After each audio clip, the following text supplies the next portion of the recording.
Wait for it, and we're live. Hey, all you crazy sci-fi and fantasy fans. It's time for your daily dose of shenanigans over here at the Blasters and Blades podcast. Just a couple of nerdy veterans and one chaos coordinator geeking out over our science fiction passions and fantastical fantasies. A place where magic is king, the sky is the limit, and space is the place. We are the podcast that puts the fun in dysfunction. So without further ado, we're going to let our guest, Mr. Josh Hayes, introduce himself to our listeners and viewers at home. First of all, your intro is fantastic. I did intros for years and years, and I screwed them up every single time, and you nailed yours, like, no problem. And I'm extremely jealous about that. So I use the same script every time, which helps. I was a tour guide for years as a undergrad history major. So, I was a history docent. So that we're walking, we're stopped. Right. So I did all of that, which helps. And then I did some radio commercials back in high school. So you get used to just talking in front of people. Right. Although the companies that I did commercials for are out of business. I'm sure it has nothing to do with me, though. Oh, no, definitely not. Totally unrelated. All right. And so for those of you who don't know, we normally tell how we first found the guest. And I actually found Josh through his Keystroke Medium podcast, which at one point in time was the coolest How to Be an Author show out there on the YouTubes.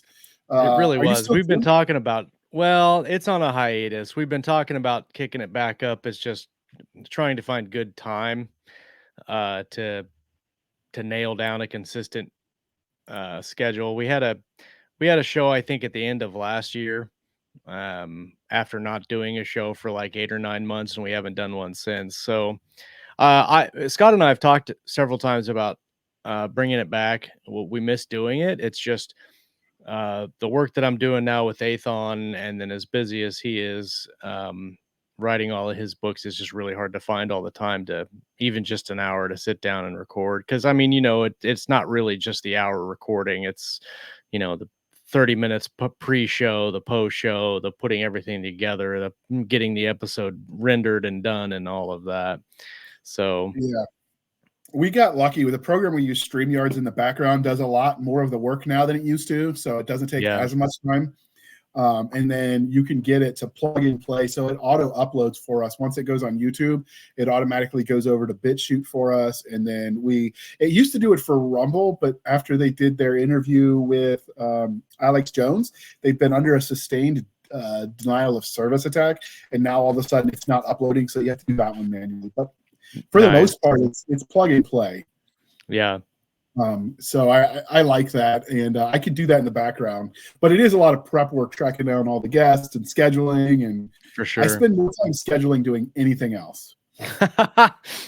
Yeah. At one point, I think it was in season 7, we decided that we were going to cut our guests down to like one a month, so we could not have problems tracking them down. And then when we wanted to do a show, it was, you want to record? Yeah. All right, let's do it. The funny ones are the ones that are like, okay, how much are you going to pay me? And I'm like, nothing. This is publicity for you too. Like, if you don't want to do it, cool. I mean, have a nice day, but we don't have that kind of money. I don't know of really any author podcast that pays their guests. That's probably just it was a virtual assistant for a prominent author. So I don't know if he was just, taking a little bit off the top or what was going on, but we're too poor for that nonsense. So, and even if we weren't, I still wouldn't be paying guests. There's plenty. Exactly. There's plenty of indie authors that'll be like, sure, what time? I'll be there with bells on. Right. We actually had one around Christmas when she said that actually showed up with bells, which was interesting. I mean, I appreciate the dedication. So, all right, because this is the Blasters and Blades podcast, we do have the religion question, sir. Are you ready for this? I'm ready.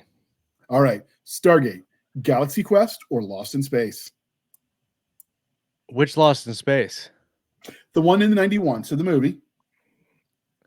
I'll go with that one. I loved that movie.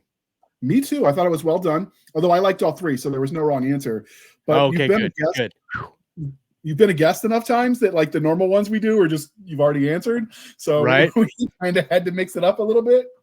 All right. I really liked that one. I watched that movie a lot, and I loved the scene where those mechanical spiders were like jumping off the hull of the ship. That whole sequence where they were fighting them and shooting them and running through the the corridor there. I love that. And like my ex-wife was a huge Friends fan. So seeing Matt LeBlanc, I think that's how you pronounce his last name, do that kind of cool sci-fi stuff was fun. Yeah, and it was just good, wholesome fun. I found that For sure. Everything is repetitive these days and remakes of reboots. Like I've just gone back to the source material. So we've been doing family binges of like 80s, 90s, and early 2000s movies and series. Because if they're just going to keep remaking them, why not go back to the original? Yeah, I agree. Well, some of the remakes, I say this and I can't think of any examples. I know that I've seen a couple of remakes that were better than the originals. Well, actually, the only example that comes to mind right now is Dune, just because it's the most recent. But I know that there's others where I'm not a huge fan of like 70s and 80s movies. There's some that I like. I want them to redo. Do you remember that movie, Flight of the Navigator? Oh, that was a good one. Yeah, it was with the boy that time makes his own travels or spaceship. something.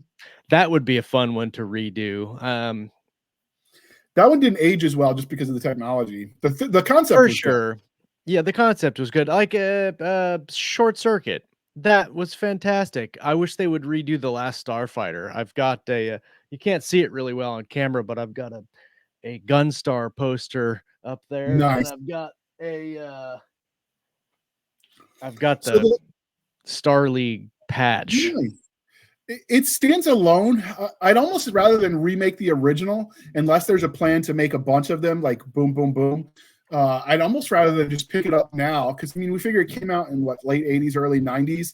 So that guy would be our age by now. Have him be the commander that he was supposed to be, and now it's like movie 2 in the future. Just push the storyline forward. That would be cool. Oh yeah, that'd be cool. Oh yeah, for sure. I think it was differently good, but I liked the Netflix adaptation of Lost in Space. That was really series, good. yeah. Series, 3-season series. I only watched the first season, but I enjoyed it. Yeah, all 3 of them were good. I watched that with the boys; they really liked it. And then I'm trying to think, Battlestar Galactica, the reboot, it was differently good because I liked the original too.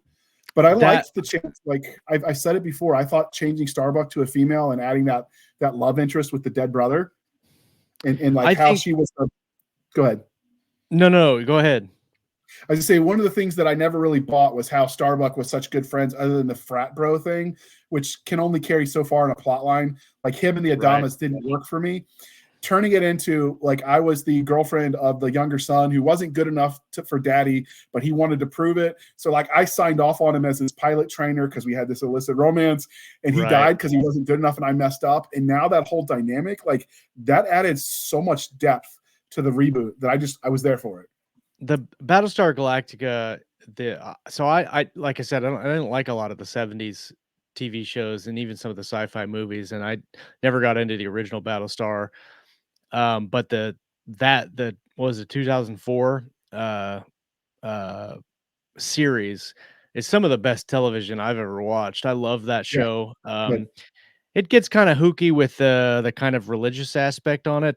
But actually I just recently rewatched that and went into it like with my writer brain turned on to see kind of what they were doing. And I had done a lot of I want to say research, but it's not really research. It's just like listening to writer interviews, actor interviews, and that kind of thing, just trying to get background on what they were trying to do. And it's interesting that what they were trying to do, they actually pulled off and making it a mystery on who the Baltar and Six were at the end, like because there a lot of people kind of are like, what are they and what are they tied into? And if you look at it from the perspective of there was some kind of supreme intelligence, whether it's a god or something, and that was in play in the background, and then you interpret those two as angels, it kind of ties all the kind of religious symbolism together that they had throughout the series and in the the last season specifically kind of ties all that together and makes it really interesting because a lot of people were trying to figure out whether Kara, and this is spoiler alert for anybody who hasn't seen it. There was a lot of people who were like mad that they didn't explain what Kara was when she came back. And if you look at it from that standpoint of the supreme kind of God intelligence being and guiding humanity in a certain way, then it makes sense that she was an angel. And it makes sense that the other the six that appeared to Baltar and the Baltar that appeared to six were angels, and then they were angels together at the end. Um, it's it's the mysticism or whatever, and it's not a lot of people's bag. I get that, but like going into it knowing that's what they were trying to do, it really like made me respect the IP more for it, just because they were able to get away with it. Nice. I didn't look into like the background of everything. Like I just sort of took it at surface level, but it was still good. For sure. And that almost sounds like what they tried to do with Stargate Universe with the underlying signal in the cosmos they were chasing, what it could have been if they hadn't canceled it after 2 seasons or one long season. I don't know that I've ever watched I think I watched the first episode of the Stargate series, but I don't know that I've ever watched any more than that. I really loved the franchise. I liked that Stargate Universe was a little gritty. Like the military in me, like I watch it like, no, you don't leave your battle buddy with all of his, if you have to leave the body and you like to think that never happens, never leave a man behind, even if he's dead. But let's be real. Sometimes when shit hits the fan, can't exactly drag the body out. You don't leave weapons that you might be able to use or then in turn might be used against you.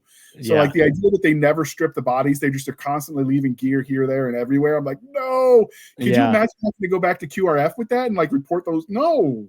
Yeah, I'm not doing that paperwork. Right. So I'm like, I'd rather get shot and grab the stuff than fill the paperwork out. I'm just saying. Yeah. But yeah, that was a good one. They just never really finished. They promised us the ending with the graphic novel, and then that was a cliffhanger too. Those assholes. Oh, nice.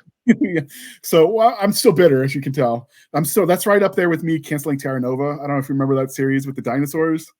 I do remember that series. I think I watched the season, and I mean, other than knowing they went back to like prehistoric Earth and all that, I don't remember too much about it. I liked it. My favorite though, and I don't know whether you agree with this or not, or whether you've seen it, but my favorite science fiction TV story series, whatever you want to call it, is Babylon 5.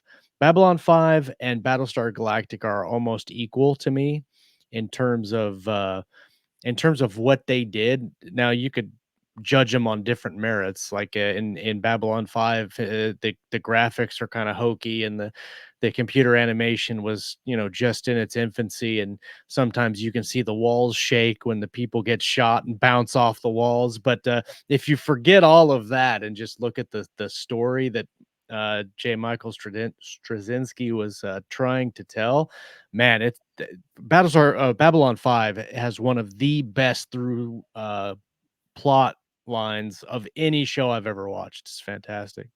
So, a friend of the show, he's one of the frequent guests, Michael LaVoice. You might have heard of him. You kind of work with him.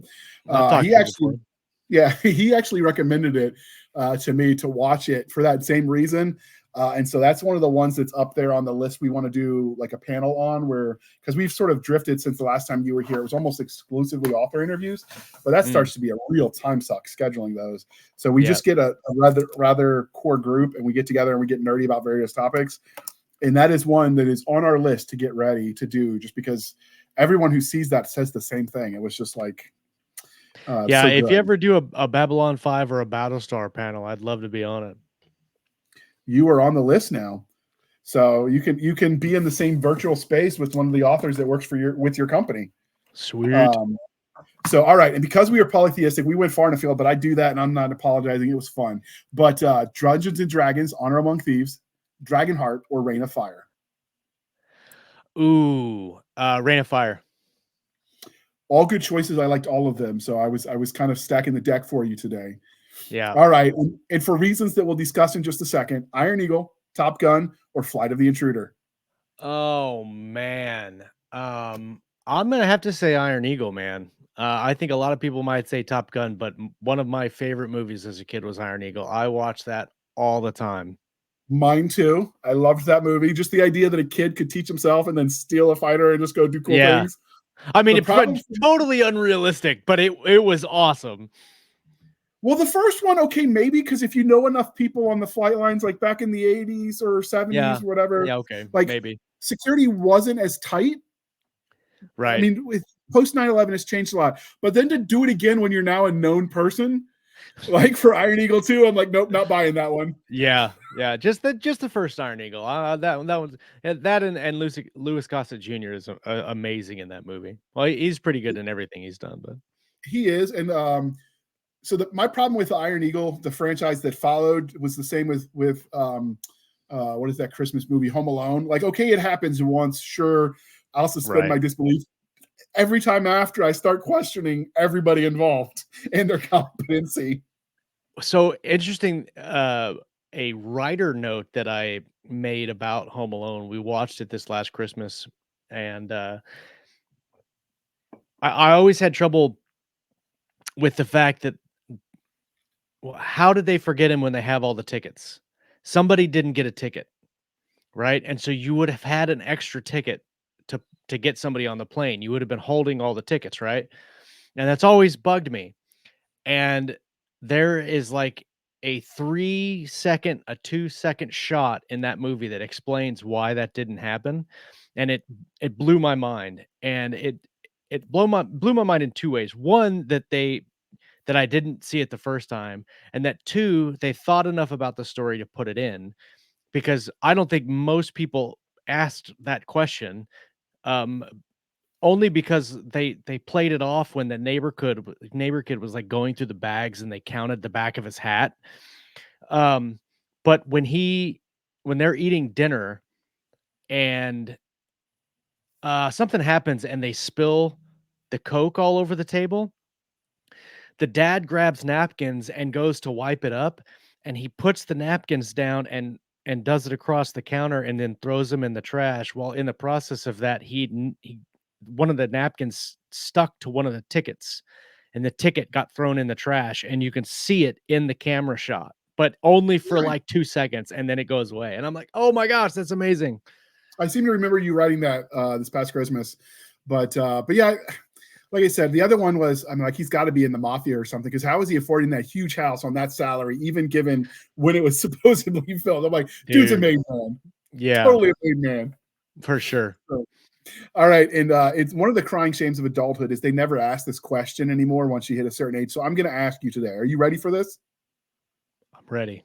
What's your favorite dinosaur? Triceratops. Excellent answer. You knew that right off. You didn't even have to think about it. Right off the bat. That is a sign of excellence. I don't even know why. I've just always been a Triceratops fan. I don't know why. Should be T-Rex, but it's not. No, Triceratops is right up there for me. Brontosaurus is another one. The Velociraptors, just because they're cool, and anybody who saw Jurassic Park as a kid, like, come on. Those raptors. But the Velociraptors in Jurassic Park are too big. They're not that big in real life. The dinosaurs that Velociraptors are modeled after in the movie are actually called Deinonychus or something like that. Velociraptors that are the actual Velociraptors are like this big. Well, I'm pretty sure in the first movie, when that fat scientist who does the see that nobody cares when he's stealing the stuff and sending it in the shaving cream container, I'm pretty sure when he falls, it was like a bunch of little Velociraptors that killed him. But I could be wrong. It's been a few years. It was a spitter. Gosh, what was it called? I can't remember. But no, it wasn't one of those. It was one of the ones that spits the venom. And that one's kind of a smaller dinosaur too. Nope, I lost it. I thought I had it. I don't. You just proved we need to watch it again, clearly. Family field trip for all of us. You grab your kids, I'll grab mine, we'll watch Jurassic Park. I don't care if they get nightmares. Right. The first one surprisingly holds up, even all these years later. It really does. And I watched it when I was a preteen, I think, when it came out. And I watched it at my uncle's house because that's where we watched all our rated R movies, because we spent a week we spent a weekend in Ohio with my uncle, just my brother and I. And my parents would go off and do parent things, and while we were there, we watched Jurassic Park. We watched Alien, Nice. Aliens, and then Alien 3. That's where we watched all our horrible movies at. And I remember watching Jurassic Park for the first time and eating chocolate fondue. And I remember taking a bite while the lawyer gets ate off the toilet. And then when it came back out in theaters a couple of years ago for some anniversary edition or whatever, and I took my wife Jamie to it, and she couldn't watch half of it. And she was like, wow, this is gross. I guess I've been desensitized. Yeah. Wow, that was a good one. I really enjoyed that movie, but that's why I get a kick out of every time you get the newest actor in the newest whatever movie. We're the first female that does X, and I'm like, ma'am, have you not paid attention to anything that came out in the 80s? 100%. Yeah, with Sarah Connor, from Terminator, Ripley from Aliens, and Xena. If you like the fantasy, I'm like Janeway. If you like sci-fi, like there are just too many options. Yep. Kids these days, what are you going to do? Nothing. You laugh and ignore them. Shake your fist at the sky and tell them to get off your lawn. Get off my lawn. So I will say, at one point in time, he was supposed to be the bad guy, Rhett Foreman, in the 70s show. But now I'm like, I get you, sir. I get you. Yes, 100%. So, all right. And because we are civilized human beings here at the Blasters and Blades podcast, we are no longer knuckle dragging troglodytes. Coffee or tea, and how do you take it? Coffee, black. Excellent answer. Are you still doing the Keystroke Medium podcast coffee, or did that go away? No. I mean, I can still buy it, but we're not actively selling it. I don't even think we have our website up anymore. We got picked up with an affiliate sponsor with Coffee Brand Coffee, which Jeremy something from the Quartering. Okay, yeah. So that we get a little bit of like podcast grunts, and you get 10% off, and we get a little bit of a kickback. So we've been cutting some of the costs that obviously that running a podcast is, with people buying the coffee. And it feels, when people, like, a tip jar feels like charity. A lot of people don't want to do that. But if they're buying something, even like when they buy your book because they like your podcast that they'll never read because they read, I don't know, cozy romance mystery or whatever. But it doesn't feel like charity that way to most people. It's the same way with the coffee. Like, I like coffee anyway. Let me buy this coffee so I get support, and it works for us. So, yep, 100%. Links will be in the show note, dear listener. You know the drill. All right, get your coffee. So, that's right. Coffee is life. So, with you having served in the Air Force, we've talked about this before, but how do you feel like your time in uniform affects the way you tell stories?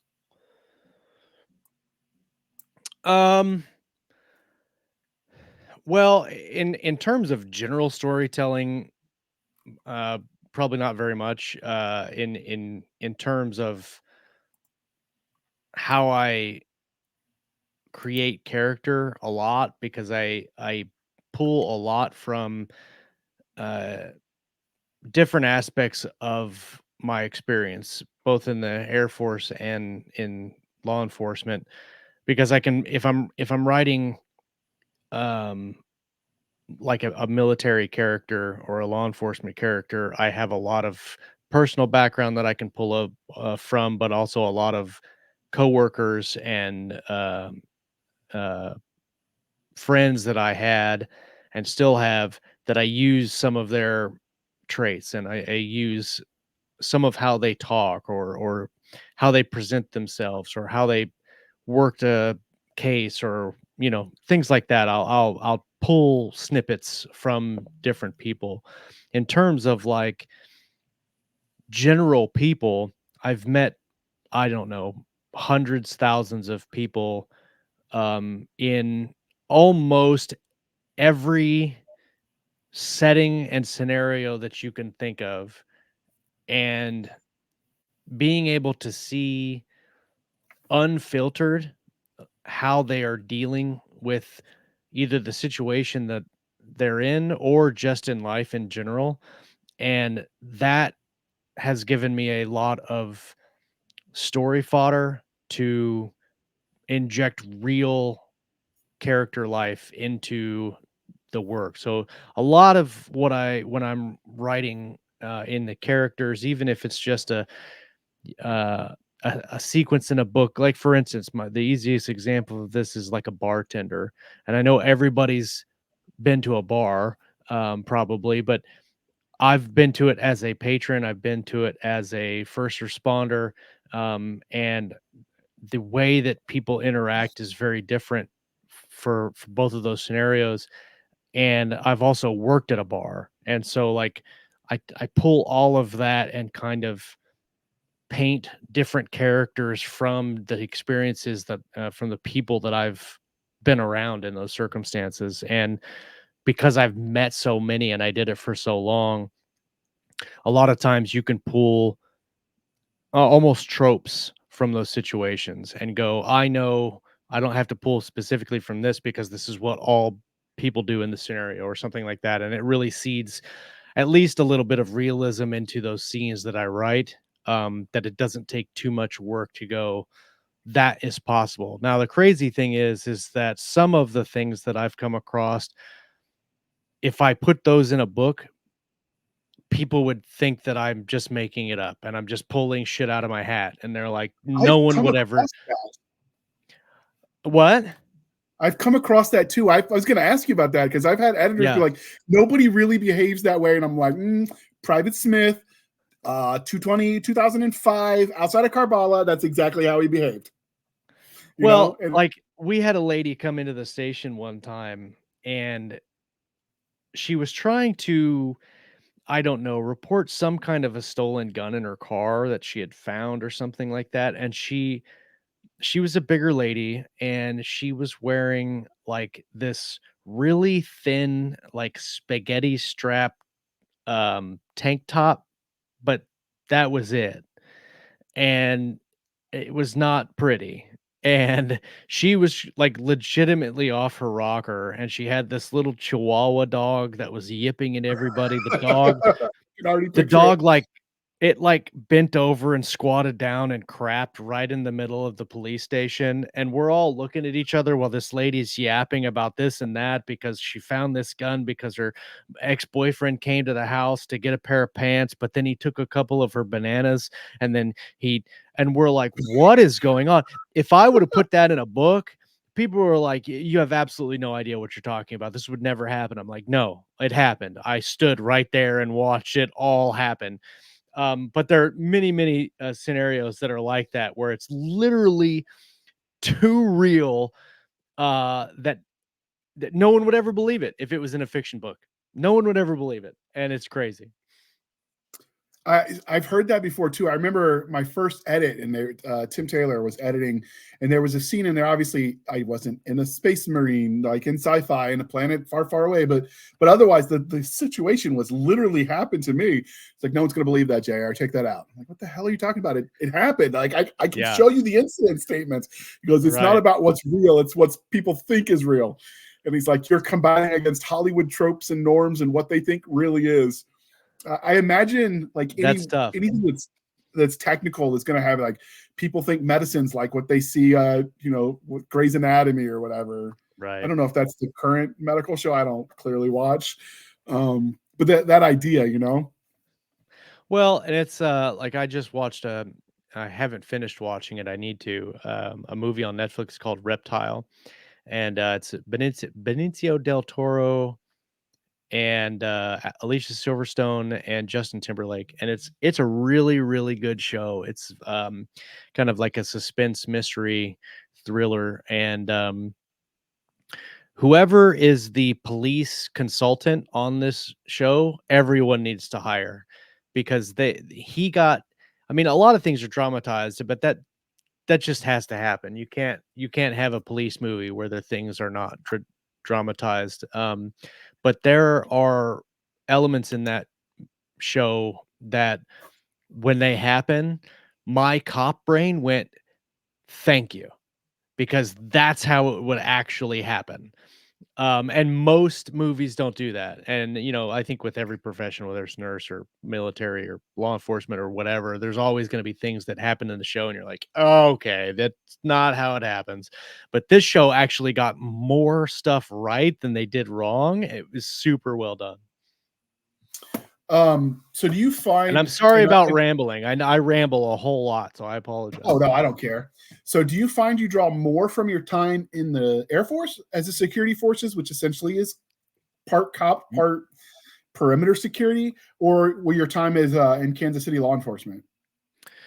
I mean, the military experience I pull just for like base military stuff, right? Like uh the life, not the incidents. Really, because nothing happened when I was in. Like I never got deployed to a combat zone. I never got shipped out of states. I was in Wyoming for 6 years, except for a 2-week TDY when I went to 7-level school when I made staff sergeant. And so nothing really happened to me when I was in. We never had really any incidents. Um, Another top tier base, Malmstrom, they had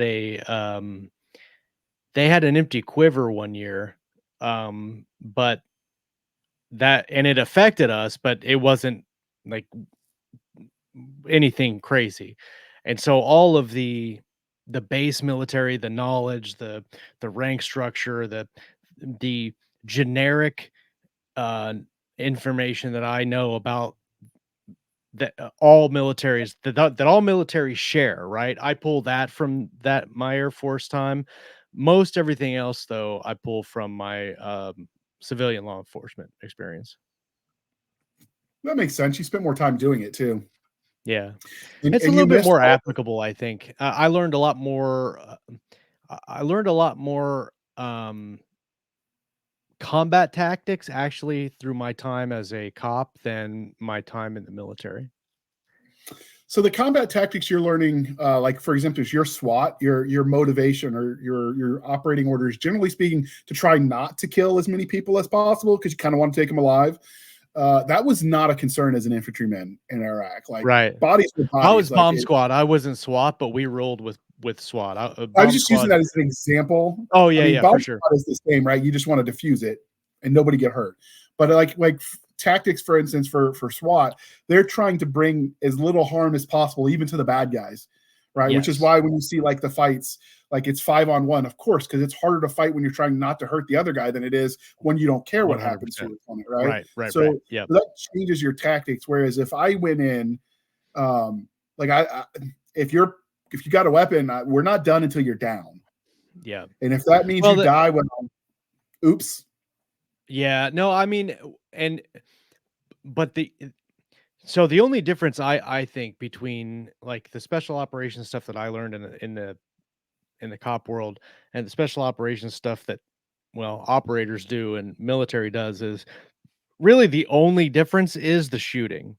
Um, uh, and I don't mean the actual shooting. I mean shooting people because the tactics are basically the same. The entry Okay. is the same. The cover, the concealment, the corners, the fatal funnel, all of that is the same. It's just do you go in blazing or do you not? And um, when the shooting starts, it's all the same. And so there is a difference. And I've done a lot hours and hours of research and even just personal experience on the military side of that kind of stuff. So when I write about it, I know that I have at least a good enough knowledge that even though I probably couldn't do it personally, I know how it should be done and I can write it like that. I've always kind of thought about it like if you were like a friend of ours of the show, Robert Tilsley, does HEMA, like period martial or not martial arts, like sword play and stuff. They put the armor on. He's in Australia, so he's probably dying of like dehydration as he does it. But they put the armor He's on and then he upside goes down now, so that sucks. Yeah. So it's probably helping blood get back to his brain. But so they go out there and they do their thing, right? But they're obviously trying not to hurt the other guy. It's largely for show. take that person, isekai them into a fantasy world where the other guy's actually trying to kill you. And I imagine that person is at a disadvantage because you've practiced faking it longer than instead of doing it. And I always imagine that same mentality would be similar, but not that you guys are faking it, but more like no, I get it. Your mandate was to try to keep people alive, because even the bad guys, you don't want to kill them. You want to let them stand trial and then hopefully turn their life around. Whereas, when you're fighting terrorists, it's just taking the threat out so they can't be a threat 100%. Anymore. Right. And so I imagined it was sort of like that. Yeah. But that's one of the things that I've actually seen. I've seen it in one show where I'm trying to think of what the movie was. Lady Hawk, maybe, where the guy was a circus actor and he was practicing throwing knives and missing because it was his sister on the board that would spin. And then when he actually got into a fight, he couldn't hit the target. Nice. Yeah, I like those little details that sell a story. But I imagine that sort of works. But anyway, well, we brought you here to talk about your awesome Peter Pan in space story. So before we do that, we're going to shamelessly shill for the man, and we're going to play that commercial. And then when we go back, it'll be all Peter all time. All right. Boom. Humanity will be free, no matter the cost. Deep in the Guatemalan jungle, buried beneath a forgotten Mayan pyramid, an earth-shattering secret sits, waiting. Its discovery will rip apart the illusion that humanity is alone in the universe. Engaged in a life-and-death struggle for the future of mankind, Harry Rogers and Jess Cook are forced to protect this secret from the most despicable foes imaginable. They must race across the globe to complete Liberty Station, the first true interplanetary ship. Only then can they search for the shocking truth behind what they found. They have no room for error, because failure means death for them and subjugation for everyone else. Presenting Liberty Station, Book 1 of Humanity Unlimited, written by Terry Mixon. Purchase your copy on Amazon and learn more about the author and his works at terrymixon.com. All right. Thank you for sticking with us through that commercial early. All right. So we brought you on because you had recently did a post where the audiobook for your Navarus Chronicles recently came out. You've talked about it for years. I remember your first episode where we talked about it in season 1 of Blasters and Blades. When you came on, you were talking, we're on season 4 now, so it's 4 years ago. You were talking about going to do that someday. And then you published it a year ago, but you sold the digital rights to one of the platforms.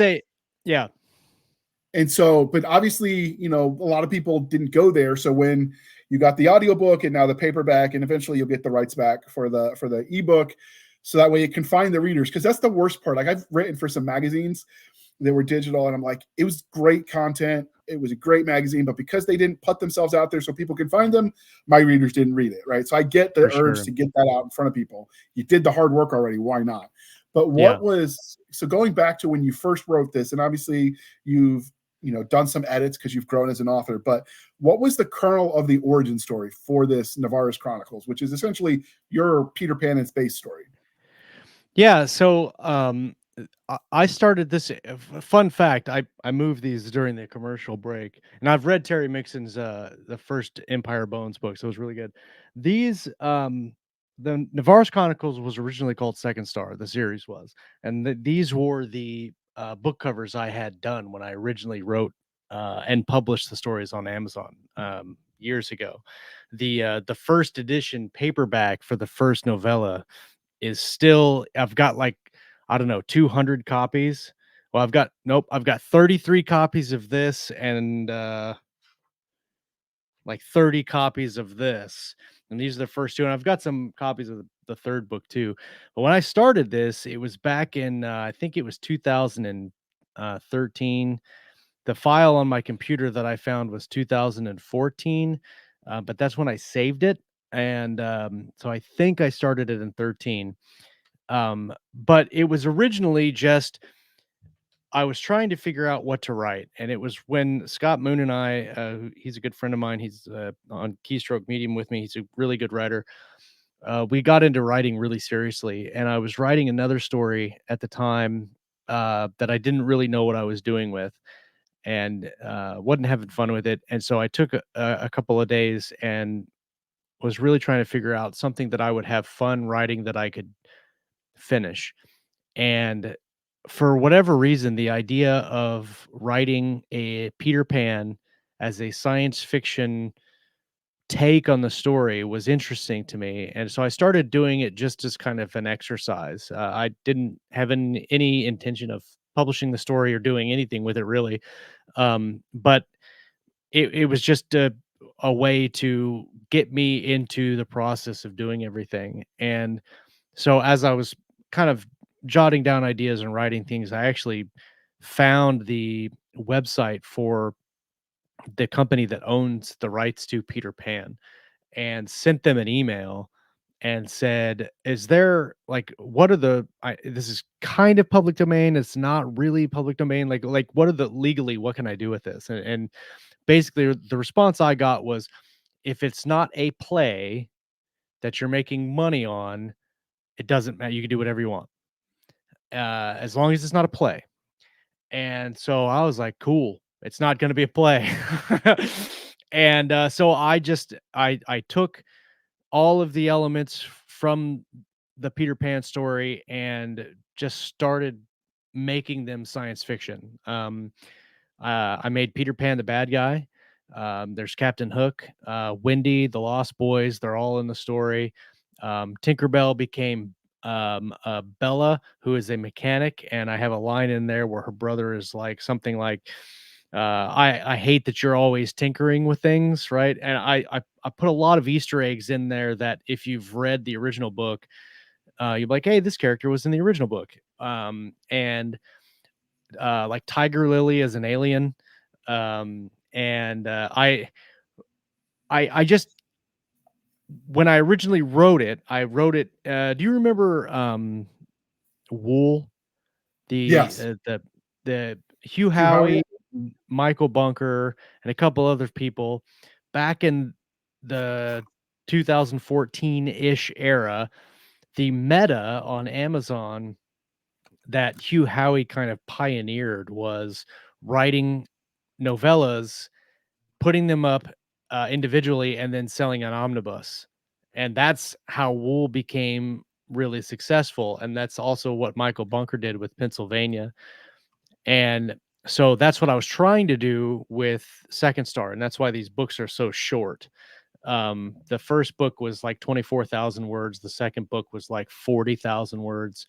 The third book was, I don't know, it was like 60, 70,000 words. Quickly, the story kind of got away from me at one point. And when I finished the third book, that was when I started working with Richard Fox on our Terra Nova series. And obviously those books did really well. And that kind of propelled my writing career in a direction that I didn't anticipate. And so I never got to finish the Second Star story that I originally started to tell. And eventually I unpublished everything that I had published myself. There was a short story and these books that were up on Amazon. I unpublished them. You can I think the paperbacks are still listed up there because people can still sell them, right? The old copies, you can still sell them on Amazon, so that those listings are still there, but you can't order these on Amazon. And I imagine that no one will ever want a collector's edition book of Second Star, but I've kept them just in case I like break big and like become like, I don't know, Sanderson level or King level or something like that, and then I can like sell these for a couple $100 or something as like collector's items for somebody somewhere. But uh anyway, so Terra Nova took off, and then I got Striker's War with Galaxy's Edge, and then my Edge of Valor series and Tranquility. And finally, almost 10 years after I started working on it, my friend Rhett came to me and he asked me if I had anything I wanted to sell to this app. And I said, well, the only thing I have is this Peter Pan story. And he's like, give it to me. And so they bought the ebook rights, and they've got exclusive rights for that. And then this is the audio version because we sold the audio rights because they obviously weren't connected to the ebook rights. And so I did some edits on the manuscript. I changed the ending. And the audio version that's available now is significantly different from the original story that I told. And it's the only standalone book that I've ever written. There's not, well, unless it makes me $1 bazillion, it's not ever going to have a book 2. And I wrote it so there doesn't need to be a book 2. And um, it ended up being, I think, about 140,000 words total. And it was really, really fun to write. And there was a lot of things that I changed about the original story during edits. And it was kind of rough. I mean, like you mentioned, going through and touching a property that you haven't touched in 10 years. I've changed as a writer so much since then. The writing style was completely different. The way in which I set scenes and establish characters completely different. And so I spent a lot of time polishing those sequences. And left the majority of the original work, but changed a lot of things because there was a lot of things that I hadn't really figured out when I originally wrote it, because I didn't need to know that information yet. I wasn't at the ending.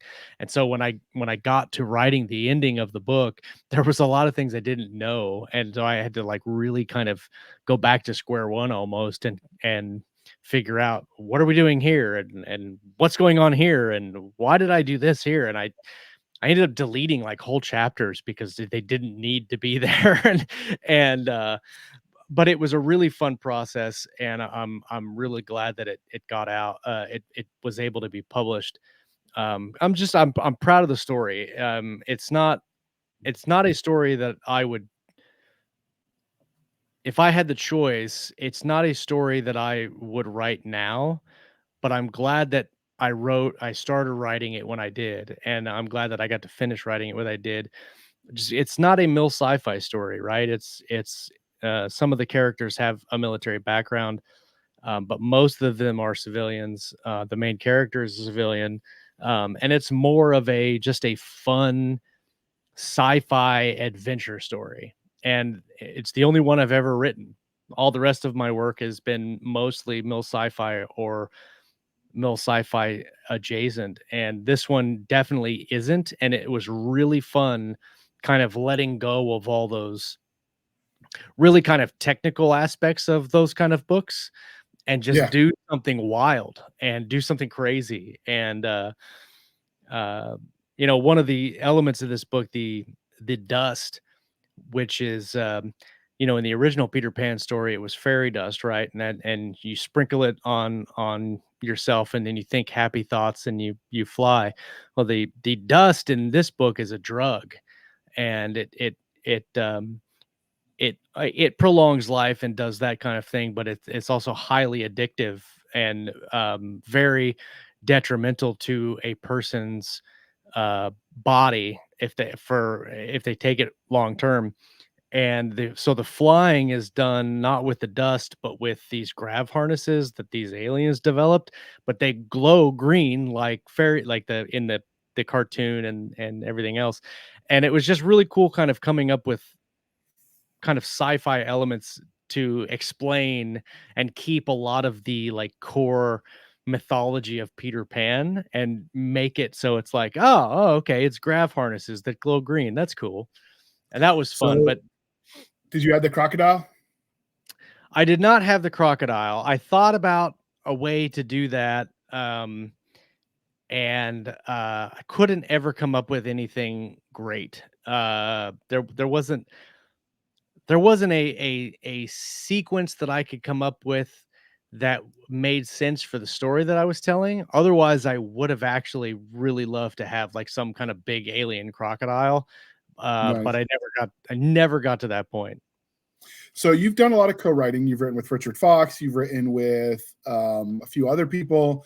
What was this co-write like? Because essentially you were co-writing with yourself from the past. Oh, so there's almost two writers. Yes. There's like 2004 Josh Hayes and 2024 Josh Hayes.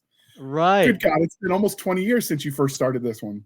Oh, bro. I feel older now. Shut up. Stop. Let's back up. It's not been that It long. was no, like I said, it was really interesting. It was funny seeing the writing that I had done, and a lot of it was still okay. Like, it wasn't bad.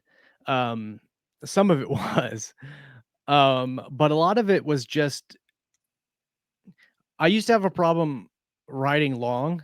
Like I when I remember writing the first book and it was 25,000 words, and I remember thinking, "Man, it took me so long to do that." And it was such a long book, and I was having problems with coming up with material to fill the pages, right? And I remember thinking, I don't know how these people write these 100,000 word books. Like, how do they do this? And now I am extremely long winded, and almost all of my books hit 100K easy. Yeah. And like this book, it was 140. And the book I'm working on right now, Weaponized Fury, is it's sitting at like 115, and I still have like 35,000 words to write. So it's probably going to be around 150,000. But it was really funny coming to these sequences and reading just what in my mind originally I thought this is a really good scene, and then you go back and you're like, that scene was 2 paragraphs. What is going on here? You didn't set anything up. Like, you didn't set up where they're at. What are they doing? How are they changing? Where are they going? None of that was in there. And so it was really interesting seeing what I thought was good writing at the time, and I'm sure I'll do this in 10 more years when I come back and read the stuff that I'm writing now.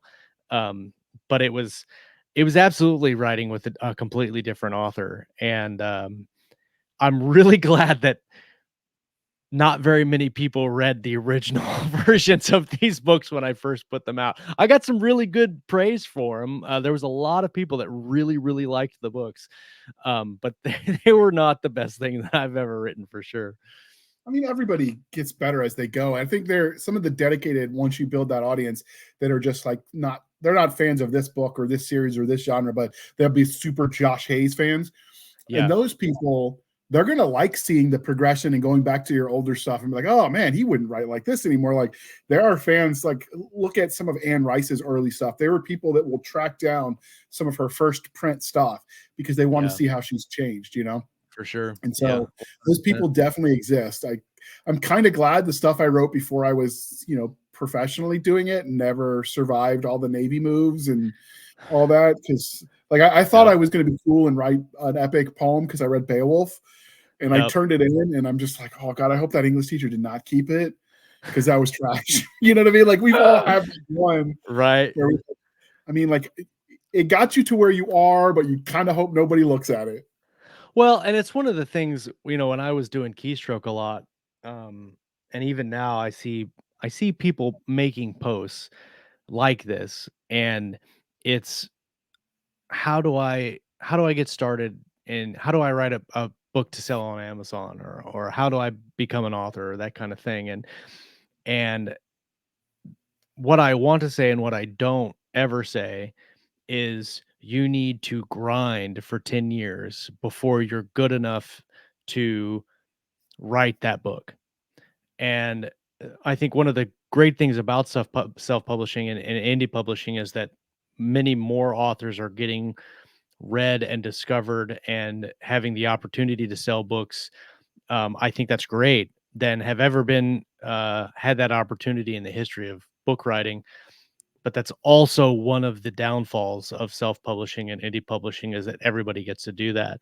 And there's a lot of indie authors that have this really negative view of tradpub, in the way in the gatekeeper kind of aspect of publishing, where they 100% look down on the gatekeepers, and those people don't know what they're doing, and they don't know good art because they're not buying my book. And some of that is probably true, but I think the overwhelming majority of that happening is because that book was not good enough to publish.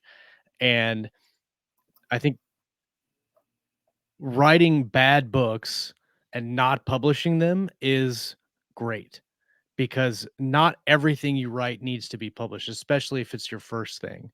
And I've been doing this. Well, I've been writing my whole life since I was 14, and my first book I ever wrote, it never even made it onto the computer. I wrote it in a notebook by hand. And that book was not good enough to put anywhere. And so I don't ascribe to the 10,000 hour rule. I don't know if you're familiar with that, but it's I like, am. yeah. So you don't become a true master of something until you've done it for 10,000 hours. I don't really ascribe to that. I see the value in it.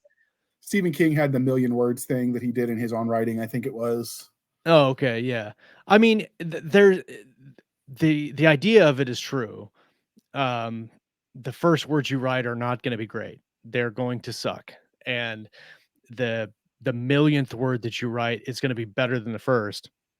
And there's always an argument for there are books that are great that didn't sell well and books that were horrible that blew everybody else out of the water in terms of sales.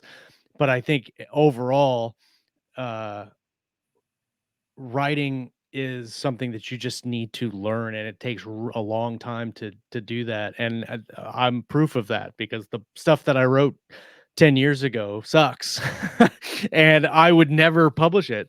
But I am finally glad to have been able to go back and rewrite this story and make it great and fun. Well, I say great. It was fun, and I hope that people enjoy it. Because it was an experience that I don't think a lot of authors ever get to do is go back to their original stuff and put it back out or rework it. And probably shouldn't. They should just write something new. But it was super fun to get back and experience the pages with those characters again and see the kind of the quirky things that I thought were really cool. And I'm like, oh, that was cool, but it's kind of cringy. Let's change that. I think the logic behind you got to get used to writing is true. I think the people that do that discount the value of academic writing. So like I come at it, I was a history student. I got almost finished my master's degree before the head injury. I just had to write my dissertation and defend it. I went to a graduate program that required that. But like all those papers that I wrote were words that I was writing that were improving the ability. I think people discount, oh, it's not fiction, so it doesn't count. No, that absolutely counts because it develops your voice, how you think, thinking things through. Now, obviously, like academic writing, like long sentences with turgid prose and dozens of supportive and conjunctive clauses, like, yeah, that's just how you do it. You would not do that in fiction because readers would like have no idea what you're saying and then throw the book down. But the idea of getting like, I've read some of my history papers now, and I'm like, yeah, as a history, like it was dry, it is to the point, it was good. But if I was going to tell that story, I would not tell it the same way. 100%. Yeah. 100%. So I get it. But I don't know. I think sometimes, like for me, the real eye opener was when I worked with an editor the first time. And so for me, that made more of a difference than anything, because if you're doing it bad and you're just doing it a lot over and over again, you're still not growing if you don't have some way to get better. And so I think the problem is people that had the bad opinion of some of the people that had a bad opinion of TradPub, it was because they didn't know, hey, let me get somebody else to help me edit this before I turn it in. Because the assumption was I'm giving them the raw clay and they're going to help me make a statue of Michelangelo, right? And so they didn't give them enough. Yeah. On the other side of that, it's like, I mean, look at J.K. Rowling's, her Harry Potter series was rejected by how many people? Sometimes it's not that it's bad. It just wasn't a fit for that agent or that publisher. There's so many variables, but people like neat columns and boxes that are easy to check. And so they don't look at the nuance, I think, is what it comes down to. Well, and like, so you look at, well, it's crazy. It's relative, right? Because like in genre fiction, people who read sci-fi and fantasy don't typically read like literary fiction, you know, or literary like modern day thrillers, and those readers vice versa don't typically read science fiction and fantasy. And so like you can have somebody, let's just say you're a huge Brandon Sanderson fan like I am. You're a huge Brandon Sanderson fan, you might not know who Mark Greaney is. And or vice versa. You're a big Mark Greaney fan, you might not know who Brandon Sanderson is. And in the genre that they write in, they're the biggest names. And so the world of author is small, but it's also very controlled. And so in the aspect of traditional publishing, it really kind of it is the material, but a lot of the times it's the connections that you have on the outside. I mean, look at 50 Shades of Grey. That book sold millions of dollars worth of books, and it's not well written at all. Like, it's just not. Like, it's women's smut, and that's it. And women are the biggest category of readers, and so it blew up. But you look at, there's some really, really good books. I mean, Cold as Hell is a great example of that. Jamie Castle and Rhett Bruno or Steve Bowyer. That is one of the best books I've ever read. And it is a mid-lister on Amazon. And if you asked who Steve or Jamie Castle or Rhett Bruno are, most people wouldn't know, but it is a phenomenal book. Phenomenal book. And it's just writing books is really crazy. I mean, no one knows who I am. I'm an unknown, but I'm successful. And it's a funny time to be in writing, but it's one of the best times I think that you could do it, basically.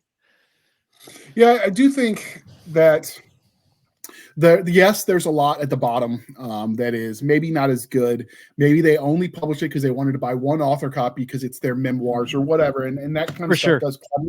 But I do think that there are systems in place that allows that to sort of shift to the bottom. If you don't put it in the right genre, if you didn't take the time to do your research, then you didn't put it in the right genre categories and keywords, and it didn't get the cover to catch the eyeballs. And so I think just that alone already lets, the average indie, with all the information that's available out there, it allows them to step in at a better place. So yes, anybody can throw their book up, but I don't think that affects the market as much as people give it credit for, or give credit to it doing. Just my opinion. I haven't looked at raw numbers because that numbers bore me. There's a reason I study dead people history. Nobody disagrees with you, and the math is done for you. No, I mean, there is an aspect to that you are correct. Regardless of the number of books that are being sold every day on Amazon and the new authors that are publishing books, there's always a chance that you're going to have a really good selling book. I mean, what's crazy now, the relative in success and not success, where I know plenty of people personally that make, $20,000, $30,000, $40,000 a year on their books. And in our kind of community, it's kind of looked down on almost as not successful because they're not full-time. And but on any scale, making $20,000 from something that you love doing is a huge success. And there are thousands of authors right now on Amazon selling books that make a couple $100 a month. And still, for them, that's a success too. And it's crazy the amount of money that's being made right now in books. And I mean, I know guys that are doing, 6 figures a month and are absolutely killing it. And I know people that are, doing $100 a month and they still love doing it. And even with all the negative aside, which I try not to be super negative, but it's such a fun time to be a writer because you can do so many things. You can do a sci-fi Peter Pan and sell it and let people read it. You could do lit RPG or something crazy. I mean, we have at Athon, we have people writing about being reincarnated as a tree. And it is one of the best-selling books that we have. And it's crazy to me that if you would have told me 3 years ago that one of the better-selling books that Athon puts out is about a guy reincarnated as a tree, I would have laughed in your face. But it is true. And that's awesome, I think. Yeah, I think, like I said, I think One of the things that the online sales has done, though, is it's almost so we're of an age where we went to the library to read. I remember getting the first e-reader because it happened after I came back from Iraq, and the neurologist was like, "Hey, JR, I know you haven't been able to read because it gives you a headache with your TBI, blah blah blah. Try this thing called a Kindle. You can magnify it larger than even large print. So when you're having a rough day, I don't care if it's 3 words a page, you can read again." And so I'm like, dude, bet, here I am, right? And so, but I've noticed that when I was coming up reading, I would go to the library, and no matter how big of a town you are, the library is only so big, and there are only so many books that fit in there. So I might like mill sci-fi, but I've read everything in the insert city library system. So I'm going to read something else in a genre I might not. So I've read fantasy, I've read sci-fi, I've read romance, I've read historic books. I've read, like, I'm just thinking of all the genres, mysteries, cozy mysteries. I'm still convinced Angela Lansbury was the serial killer, but that's another story for another day. Because I'm just saying, all the dead bodies happening around here. My suspicious brain is like, but like, I don't think readers do that anymore. They stay more narrowly focused than they used to because those algorithms just feed them that. I mean, you almost pinpoint it more narrow. And so it does make it an interesting time to be a writer because you have to kind of be aware of all the things, but focus on one of the things if you want to reach your audience. Yeah, and that's kind of disappointing from a writer's excuse me, from a writer's standpoint, there are so many genres and you want to try your hand at so many, but if you want to have any chance of real success, you really kind of had to pick one and then be good at it and become notable in that. I've made a name for myself in military sci-fi, but Weaponized is probably going to be my last military sci-fi book. And I'm going to go to a different genre. I'm kind of in a unique place where I can do that, but most authors can't. And if you really, really, really enjoy the genre that you're writing in, that's great. And if they sell, then that's great. But if you want to try new things, it's really tough because it's where anthologies are great. Anthologies are good. Short stories don't sell very well. No, I'm talking about just to scratch the itch. For sure. I and a lot of authors can do that and have fun with that. I've been in several. I mean, I've been in one of yours, and I think I've been in 15 or 16 or 20 anthologies, and they're fun to write. I just have a really hard time writing short fiction now because I don't write short. But the nature of the market now is you've got to write a lot and you've got to put out a lot of books. And if you're not putting out, a book every couple of months, the algorithm does not like you. And it doesn't mean your book's bad. It's just that the algorithm doesn't like you. And so a lot of people come at it from that aspect of it. And if you're a fast writer, then that is great. I'm not.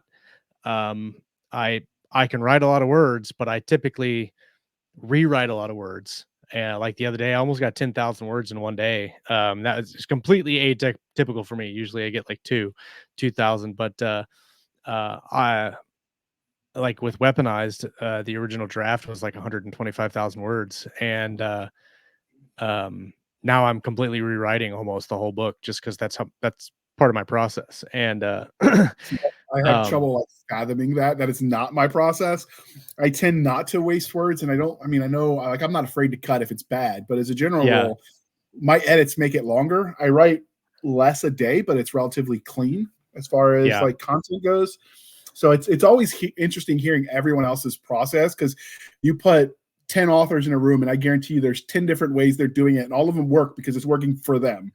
In my logical brain, I have trouble processing that there's so many variable paths. I'm like, no, just tell me the way.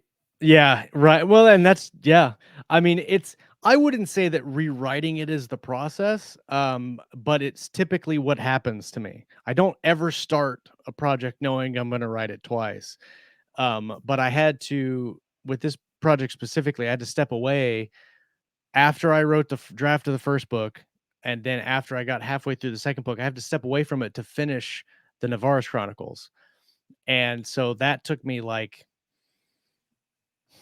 8, 9 months, 10 months to finish the Navarre's Chronicles, and then I'm coming back to Weaponized, and I've been working on Weaponized now for a couple of months, and I found a lot of plot holes, and I found a lot of things that didn't make any sense. And um, I'm the type of writer that if it doesn't make sense to me, I know it's not going to make sense to anybody else, and it has to make sense to me. And so I change things over and over and over again to make it make sense. And if it doesn't make sense, then I've got to come up with something else to make it better. And so in Weaponized specifically, there was a whole plot line that was backwards because I wrote the parts separate. And when I went to put them all together, I realized that one of the POV plot lines was backwards. And so I had to completely rewrite it and move like basically chapter 10 to chapter 1, and chapter 1 became chapter 10, and then everything else had to shift back. But then I had to rewrite everything because they were out of order and some of the sequences stack on things. And then after I reorganized it and rewrote it, realized that what he was doing didn't make any sense to the plot of, or the MacGuffin, if you will. What he was doing didn't make any sense. And it's kind of hard to talk about it without giving it away. And maybe after the book comes out, I can do a spoiler cast or something with you. But when I figured out the issue there, then I had to go back and rewrite a dozen other sequences to make the new plot work. And then I had to go back to the other sequences and change them so that they all lined up correctly. And so it's not that I'm rewriting the book, it's just that I'm rewriting the book and I've got to change a whole bunch of things. And that's taken a little bit of time. But I cannot write quickly, even if I knew exactly what I was going to write from beginning to end. I wouldn't be able to write it in a month or even in 2 months. And uh I envy those who can, because they make a killing. I do too, man. They make a killing, and they're Scott is super successful, and he punches out books left and right. And I mean, I've written 11 novels, and I think he's got like 50 or something. And I think he just looks at his keyboard and he gives it the SWAT, like, "Do you want to test me?" face, and then it just it goes into motion and just like writes the words for him. 100%. It's like, "Oh, I'll do it for you. Just please don't hurt me." Right. My definition of success is, did I break even? Because in indies, that's not even a guarantee. There are some people that spend more on edits and covers and ads than they earn. So like, I've only lost money on one anthology. Everything else I've written, I've broken even at least. And that was the streaming Area 51. And that was because, like, one, it was just too big to manage like 35 authors for 35 stories. To do a quick turnaround for the Area 51, it was too much. I should have done 2 volumes, and then as we got them ready, just sent them to the wild. If you're going to do a pop culture themed anything, you've got to be able to pivot on a dime, because the moment might pass before you're ready to go to print. And in this case, the Air Force actually mobilized the Air Guard and the Air Reserve. They had generals in staff meetings talking about what a Naruto run was, which I think I just still giggle, like, just thinking about, like, the Air Force was you gotta love that PowerPoint. Right? They were absolutely convinced the event was going to happen. So the FBI went and cock-blocked it, and they showed up at the guy who made the joke. That's the meme that started it all. They're like, "Take it down, or we will look at you harder." And he's like, "Yes, sir." And he took it down, and there went the event. If it had happened, it would have been the Woodstock of our generation, and I'm still convinced that book would be selling hand over fist. Oh, 100%. 100%. But, you know, that was a learning lesson. Like, I realized that, wait a minute, because I just gotten, like, my first novel was such a, the story of me made it sell. Like, author, you know, starts writing in a PTSD therapy group, wounded in Iraq, like all of that. At the time I started writing, they bought it for no other reason than that. And it was like, oh, it's 99 cents. What am I going to lose? Right. It's $1. Right. But I did realize that that's not normal. Like, I sold 10,000 copies of the first one. I had not done that since. I would love 10,000 copies of every other one. For sure. But it definitely, like, when you start realizing the numbers and how lucky you are if you just break even, it definitely will keep you humble. I look at it like this. In our specific hobby, in these terms, I consider it a hobby. It's one of the only ones that will pay you. And That's how how many I do other it. hobbies? How many other hobbies out there? Like, for instance, people that fly RC planes, that spend thousands of dollars on these RC planes, and And they sometimes crash are them the first time out the gate. they crash them, and then they've got to spend another $1,000 to get a new plane, and they're perfectly okay with that. And in our specific hobby, you're going to spend a little bit of money, but even if you're not going to make a bazillion dollars, somebody's going to buy your book, and so you're getting paid to do something that you love, regardless of how much it is. And one of the things you mentioned, On Writing by Stephen King, one of the things he said in that book, and he said a lot of stuff in that book, but one of the things that stuck with me, and I still think about to this day, is that if you make enough money off your craft to pay the phone bill, you are a professional writer. And so for me, it doesn't matter how much money you've made. If you have put your heart and soul into the book and have done your damnedest to make it a good book, regardless of how much money it is, you've become a successful author. And I absolutely love that. Yeah, like I said, my definition, I'd be writing anyway, because it's when you have a head injury, it's one of those things where, like for me, it's some people have dementia. I know that that's in my future. The trick is if I do the things to exercise my brain, I can make sure the dementia starts the day after I die instead of the day before or days before.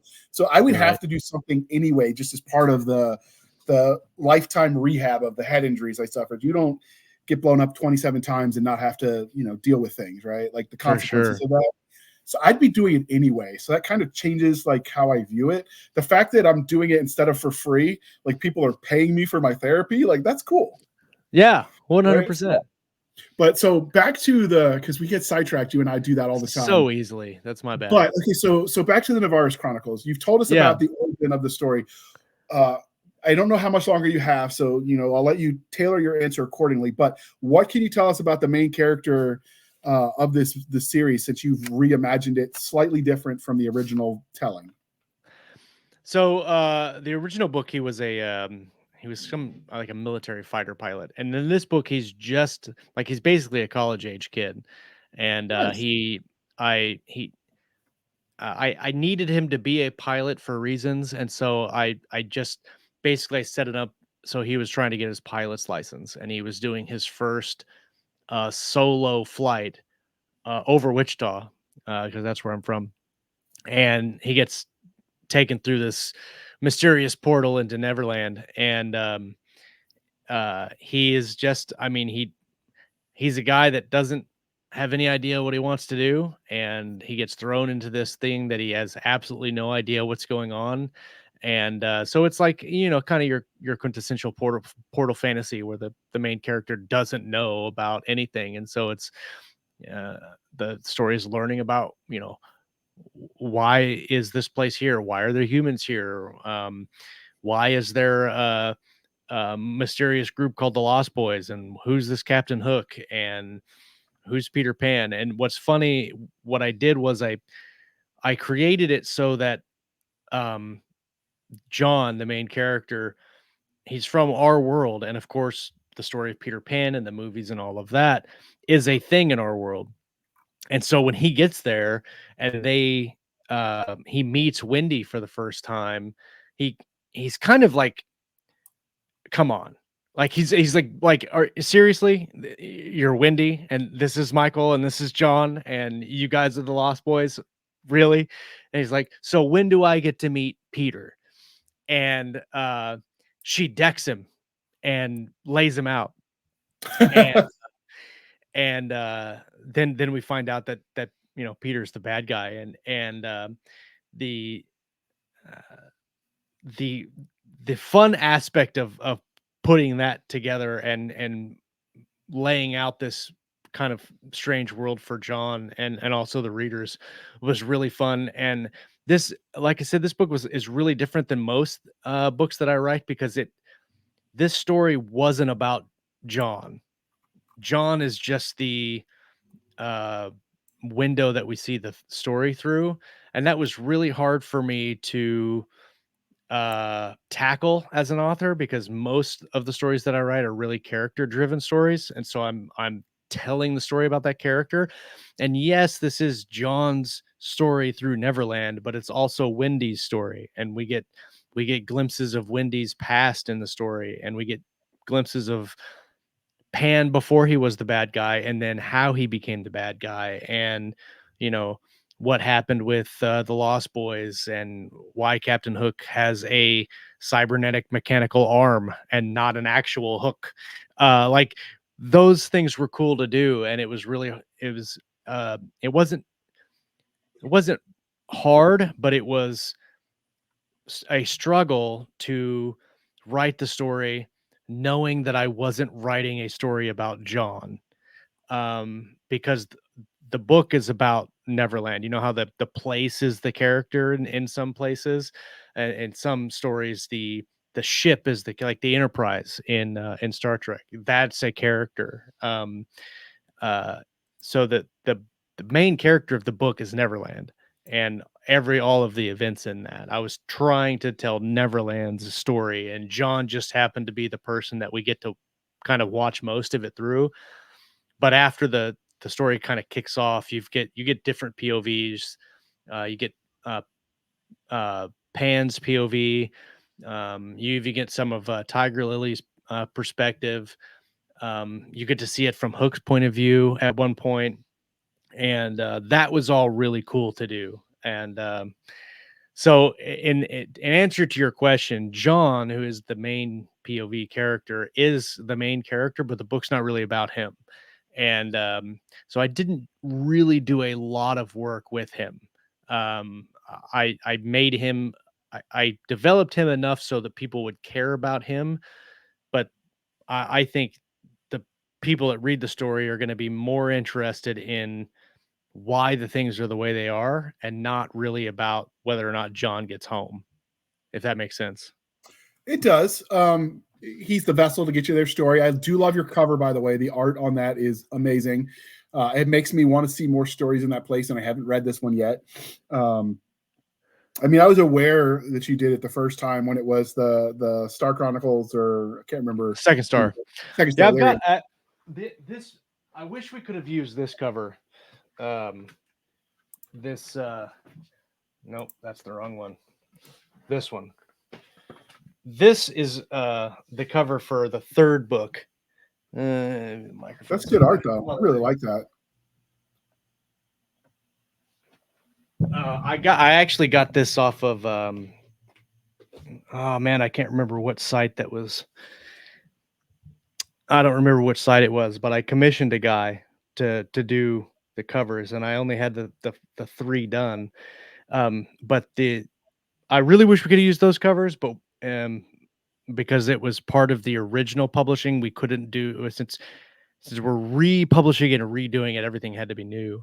But the paperback is going to have the artwork in it. Like the nice. Kind of the special edition paperback will have the original artwork in it. And so that was cool that I could still kind of put that stuff out there. So what can you tell us without spoilers about Pan as the bad guy?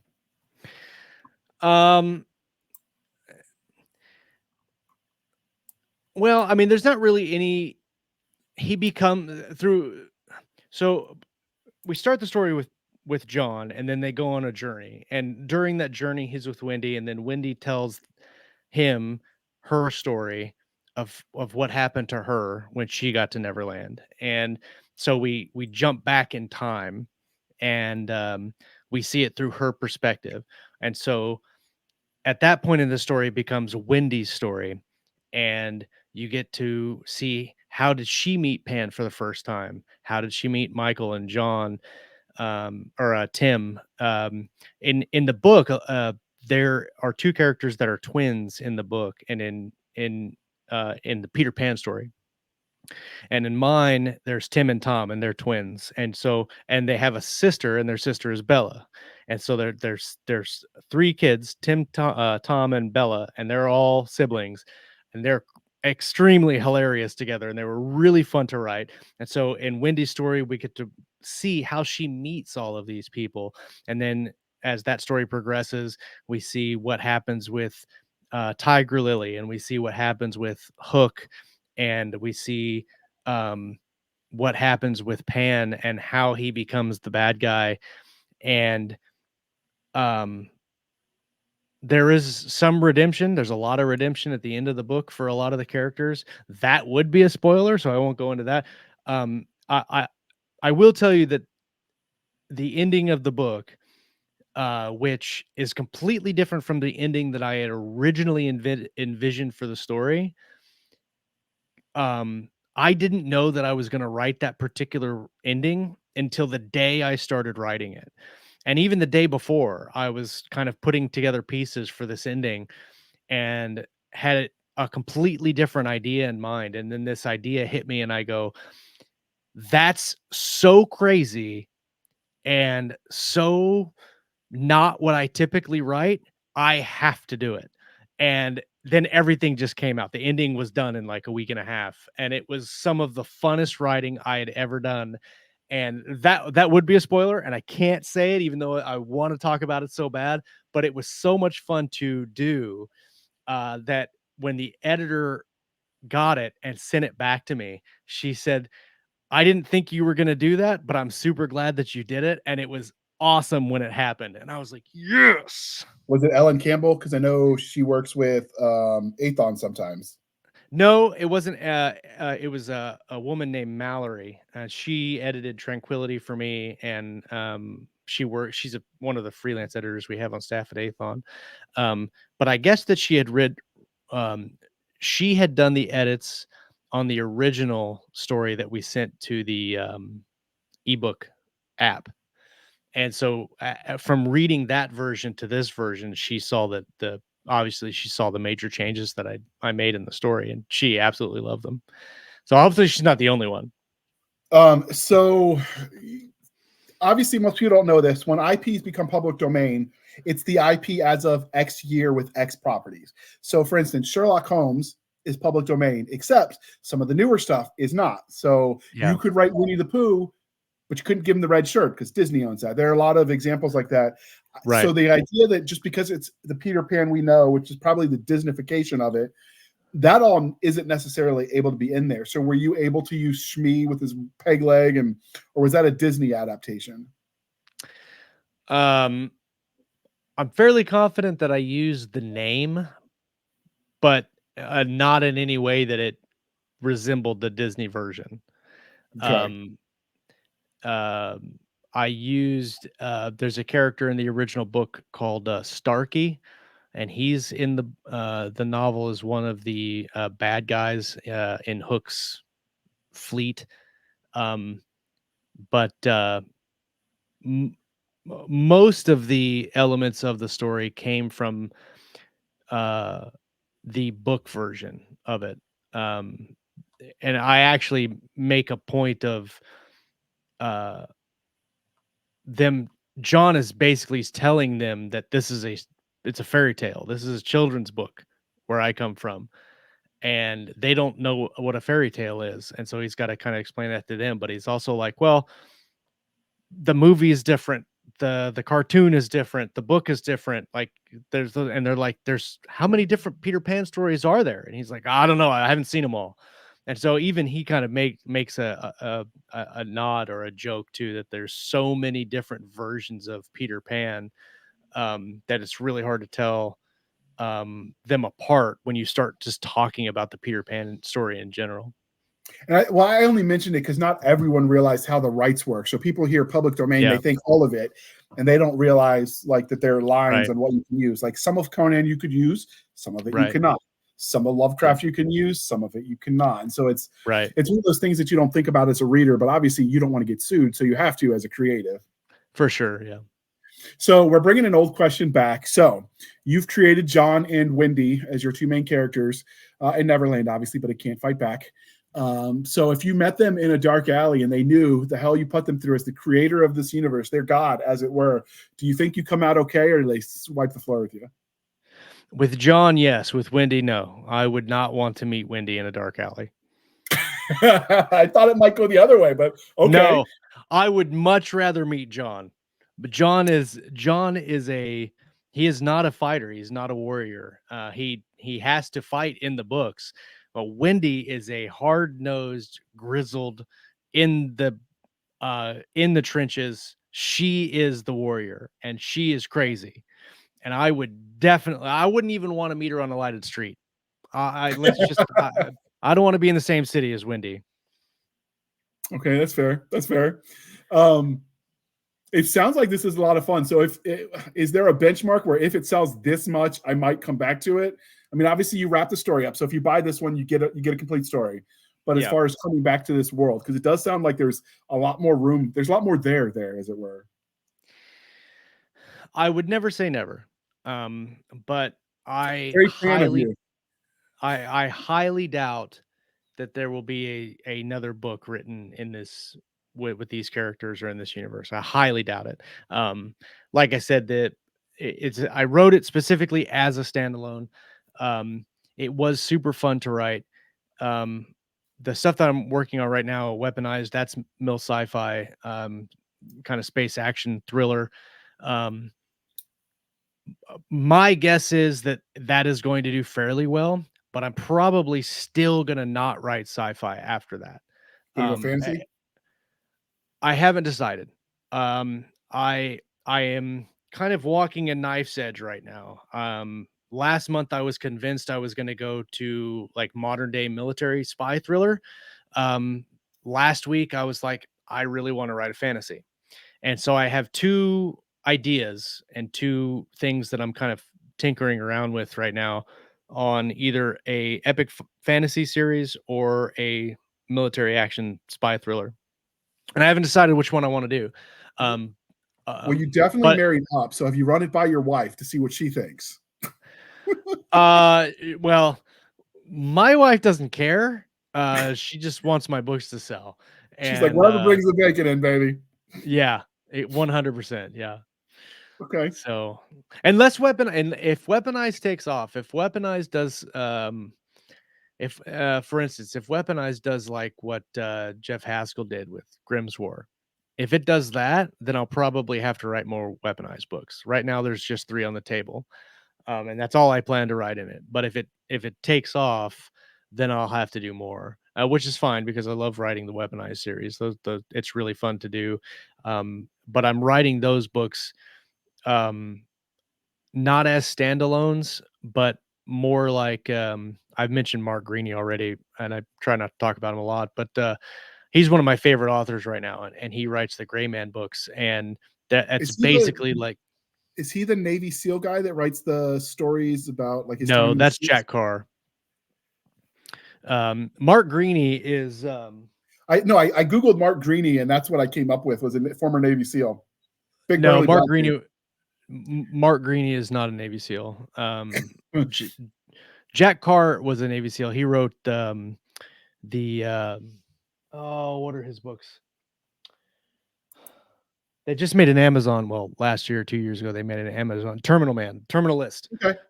He wrote the Terminal List books. Mark Greaney writes the Gray Man books, and they're, I think, 12 or 13 books now. It's a series. You can read them as a series, and there are cast and plot elements or story elements that carry through, but they're standalones. Like you could read them out of order in any order, and they would make sense. And so that's how I'm writing Weaponized. Is that there will be 3 books, but they're gonna mostly be self-contained. There are gonna be elements of book 2 that carry over from book 1 just because of the nature of the events in book 1. But I'm kind of writing it like as a leapfrog kind of thing. So like book 1 will carry into book 2, and then book 2 will carry into book 3, but only kind of. And book 3 will probably not have anything to do with book 1, right? So kind of along the lines of like what Clive Cussler did with Dirk character, or Tom Clancy did with his stuff. Yes, I mean, 100%. The lore builds because his life keeps going as you write. Yes, but any one book you could read as a standalone. Right, absolutely. And that's how I've never done that before, but that's what I'm trying to do with Weaponized, so that if it does take off and do well, I'm not trying to extend the story, because that's kind of what I had to do with the Valor trilogy. Valor was written as one book, and then I had to write 2 more that I hadn't planned on writing. And so the story wasn't as self-contained, wasn't as well thought out as I wanted it to be. Um, and so with this one, I know I'm writing 3 right now, but a I don't want a big overarching story that's going to pull through 3 books. That I kind of am bored with that. I want to do really engaging stories where you get a really good resolution and complete story from one book instead of being left on a cliffhanger on the end of the book and going, what happened? And then having to read book 2. And then you get some answers in book 2, and then you're like, but what happened? And then you got to read book 3. Then I don't want to do that. So I want to continue the story. I want to like flesh out the story. But every book is kind of deal with different uh elements and different characters. That makes sense. Well, should be, I mean, same characters, just different situations, right? Like different missions. It's almost like Mission Impossible in space, right? Like that you get the team together in the do what? Good sell line. Good branding right there. Mission Impossible in space. For sure. Yeah. Write that down. You might need that later. Yeah. So obviously, like, so there's 2 takes on episodic fiction, which is what you're describing. In some, the character resets at the end of the novel. So the beginning of the next novel, you get the same Jack Reacher or whoever. Everyone knows who that is. Yeah. Others, like, you could see the progression of the character arc. You could still read any individual book and it makes sense. Yeah. But if you started at the beginning, you could definitely see maybe he'd become more grizzled and more cynical or whatever. Are you taking every book leads into the other as far as character growth, even though they stand alone as a story, or is it going to reset at every book so he's the same character or she every novel? It'll be the former. So they'll build on each other. They will progress as characters and as a group through the books, but there won't be a hard reset. And if you've read the books, there's going to be things that you'll understand better. For instance, the biggest example I can use right now is in Weaponized, because I'm in the middle of writing it, is that there are some mentions of a character in the first book. And we don't meet that character. He's not even an important character. He's like a secondary kind of tertiary character, but he's a really neat, unique character. And he matters because this character is what gave Quinn, who's one of my she's my female POV in the book. She's kind of a hacker. He gave her the ability to be what she is, and she's like super intelligent. She's super good with computers and can think her way through computer systems, and this guy made her the way that she is. And we get a little bit of a mention of that in the first book, and in the second book we actually get to meet him. But if you hadn't read the first book and you didn't have that little bit, it would still be cool that we met him. But if you've read the first book and you remember that little piece of thing that happens, then when it does happen in book 2, you're like, that's super cool. I remember that from book 1. But there's little things like that happen, but nothing major where, somebody's running down a hallway and we don't know who's chasing him. But if you would have read the first book, you would have known. Nothing like that. The good thing about that is authors find that generally when you write, like, you have 2 soldiers talking about their military history, and if they've been at war for X number of years and you sort of jump in media res, you might have them talking about a battle that is before the scope of the series. If you write it the way you're describing, you could always go back and tell that story. For sure. The trick is going to be, and you're, as an author, being able to age back the thinking, the mentality of where they might have been at that point in their life if they're going backwards. But there's nothing stopping you from bouncing all over that timeline. And since the reading order is both chronological and then whatever the hell they want, you could adjust on the fly. That gives you a lot of creative freedom. For sure. Absolutely. So, and that's, I didn't want to lock myself down into, the meme in the writing community is, no one wants to publish my 12-book fantasy series. and that's probably because no one's going to read it. But the meme is everybody's got these big epic 12-book series, and if you want to get to the really cool stuff in book 12, you've got to read the first 11 books. And I want everybody to read one super cool book, and so I want to make that book as cool as possible, and I want them to have so much fun reading book 1 that they go to book 2 just because they had so much fun reading book 1, and not because they want answers to what happened in book 1. Not so that at the same time. You can, but I prefer books that I can finish and understand what's happening. Even if you don't have book 1 won't resolve all of their issues, but it will resolve their most pressing issue. And then book 2 is resolving the secondary issue that basically caused all the problems in book 1. And that's the carryover there. But I'm writing the second book in a way that you can read it first and not be lost, basically. So every book ends on a happily ever after for now. Very ish, but yeah. Yeah. For now, I mean, it could change. I could get to book 3 and by then we'll know how well they sell. I might do Peter F. Hamilton and throw my people off a waterfall, a literal waterfall, for a cliffhanger of a book. Who knows?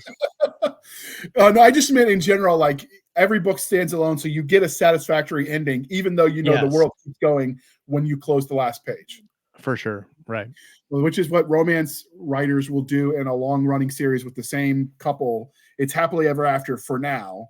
Yeah. Because the romance part is obviously they got together, but if you want to keep the series going, you either switch characters or you have to have that for now part to, well, will they, won't they? You're kind of, they do that in a way in thrillers, like you're describing. Cussler did that with the evolution of his characters. I really liked the Dirk's series that he did. I'm drawing a blank on what it is, but it's the Diver series. Yeah, Dirk Pitt. It's Dirk Pitt. There we go. He did the same thing with that. Like every book ended with whatever the mystery was. They solved it, but there was the overarching stuff that you kind of wanted to keep reading because you just wanted to know more.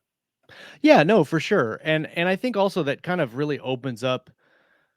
It allows you a freedom, in my opinion, and every author is different, every series is different. But in my opinion, the way I like to write is, if you're writing, let's just say, a trilogy, and that trilogy is telling one story, you've got to find a way to stretch that story over 3 books and make that story interesting over 3 books.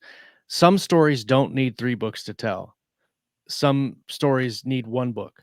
And I knew the story that I was going to tell with Weaponized, it might stretch 2. I was pushing it. So I could make a really interesting single book story and then carry over some elements that don't really matter, or that really need another story to tell well.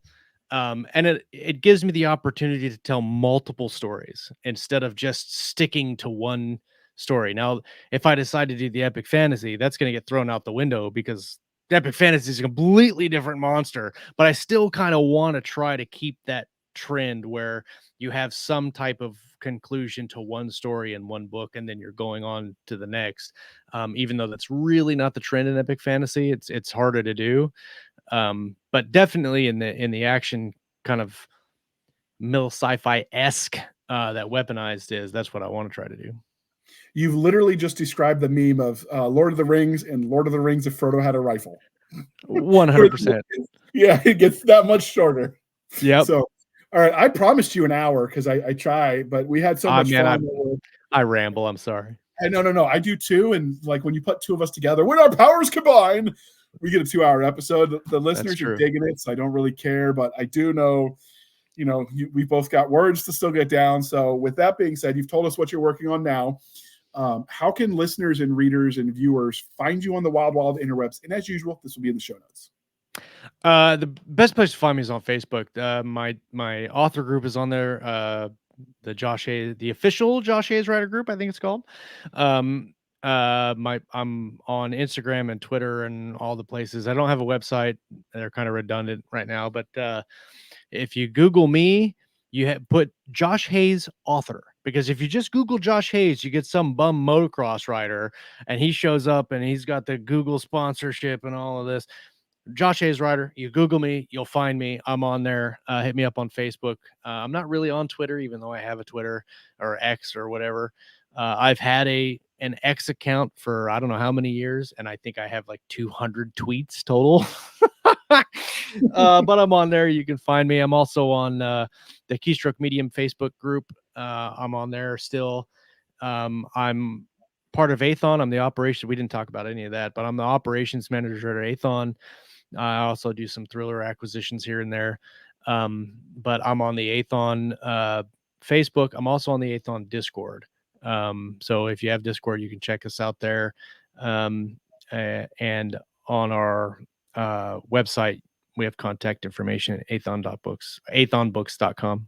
So I'm predicting now, based on what you just said, the next big seller for Athon is going to be a reimagining of Peter Pan told from the ship's point of view. The ship's point of view. Reincarnated as the ship. There you go. 100%. You're 100%. welcome, people. Go cash your checks. Yeah. This is the part where I remind you, dear listener, to please be kind and speak your mind on the reviewing platforms. Your reviews help the right readers find the right books, so do your part. And even seasoned authors like Josh can use the reviews over there on That's all true. the selling platforms. It does help people know. And just remember, most of the time, think of it as you're talking to other readers, not the author. Some authors never check. They don't have the intestinal fortitude to read the comments. Josh is not most people. He would probably just laugh. But not all authors read them. But when you talk to other creatives, what you're telling them is, I love this, and you will too, as you write your review. Or, for some books, I hated this, and this is why, because I will still argue sometimes a 1-star book, a review will sell me. I have had one say way too much cussing and violence, and I'm like, dude, it's Mill Sci-Fi, I'm there. Yeah, so, 100%. Yeah. Yeah. Or Scott Moon's famous, these are not the Jimmy Dean sausages I ordered. That still cracks me up. I did not think he was serious until he showed me a screen grab of it, because I guess eventually Amazon will pull those off. But he sent me a screen grab. I'm like, oh, crap. He wasn't making that up. Hilarious. So, all right. This is, you can find us on our link tree at linktr.ee. Linktree/Blasters and Blades podcast, where we link to all the things, the BitChutes, the Rumbles, the YouTubes, the TikToks, the Twitters. We have our email, blastersandbladespodcast@gmail.com, for professional purposes only, people. We have a Facebook group and Facebook page. And more importantly, we have Madam Stabby Stab over on the Instagram, Twitters, and emails. All the shenanigans, send them to her. She likes that stuff. She'll make you cry, but have fun. We have our website at anchor.fm/blasters-blades. Again, anchor.fm/blasters-blades, where for as little as 99 cents a month, you can help keep the lights on. That website will be changing soon, as Spotify has bought out Anchor FM.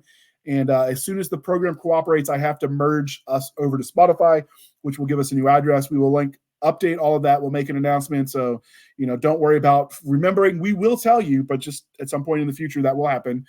You could support the show more directly at buymeacoffee.com/author J.R. Handley. Again, buymeacoffee.com/author J.R. Handley. Be sure to put in the comment section that it is for the podcast, and I will keep my co-hosts duly caffeinated. They will drink some of that coffee brand coffee until their hair turns brown and coffee pours out of their eyeballs, and they will film it for us, people. With that being said, thank you for spending some of your precious time with us. For my crazy co-host, I am J.R. Handley, and this was the Blasters and Blades podcast. We'll be back next week at the same time, where we'll indulge our love of nerd culture, cheesy jokes, and all things that go boom. All right, Josh, thanks for coming on. We're going to have to do this again. Definitely inviting you back for the Babylon 5 and Battlestar Galactica. Oh, yeah, man, I'm there. That definitely deserves a revisit, because we did that once. So we're going to narrow our focus a little bit, maybe focus on the reboot stuff. But we'll definitely invite you back, and you'll have fun with us. And some of your Athon people are some of our regular guests, so even cooler. Yeah, cool. You could write it off as business time or something. I don't know how that works. Absolutely, I always do. Just bill Steve. He doesn't care. Just send him a bill. Oh, good. Yeah, I'll send him the invoice. Yeah. All right. I'll talk to you guys later. All right, and we're out. Wait for it. No, I'm still here. Well, you never know. Sometimes it's like the second you hit the button, it's out, and other times it just keeps going. No, I promise. I hit it already. Come on, StreamYard likes you so much. They're like, ooh, it's still going. I've hit the end recording twice now. Nice. We broke it. You broke it. They just want to know more about Peter Pan. And Eric, wait a moment, then try again.